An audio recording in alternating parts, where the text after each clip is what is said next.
Boshlaydi. Asosan hukumatning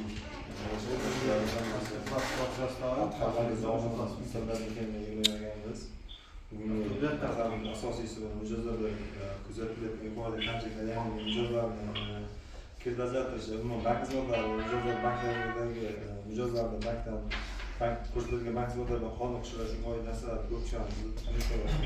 Hozirgi kunda Xalq bankida mijozlar jismoniy shaxs, jumladan yuridik shaxs va boshqa yuridik shaxs maqomiga ega bo'lgan tadbirkorlar uchun kreditlarimizda juda ko'p turlar mavjud.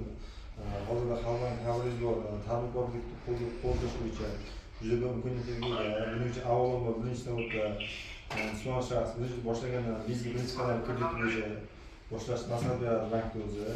Undan keyingi o'rinlarga xalqqa yordamchi tashabbus asosida ajratiladigan har bir tadbirkor va shuningdek bizda moliyaviy omil kreditlarimiz bor, konflikt asosida ajratilgan. Keyinchalik tadbirkorlikni rivojlantirish uchun bizning qarorimiz asosan 212 sonli qarorga asosan ajratilsa bo'ladi va yuqoridagi talablarga istaklarga asosan yuqorida ketaveradi.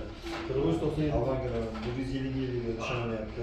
150 ichida O'zbekistonda jami deyarli 40-50% hisoblanadi. Mijoz sifatida qabul olgan. Chunki biz asosiy konkurentimiz pensiya bo'lgani uchun bizda mijoz sifatida talabini sog'lab beradi.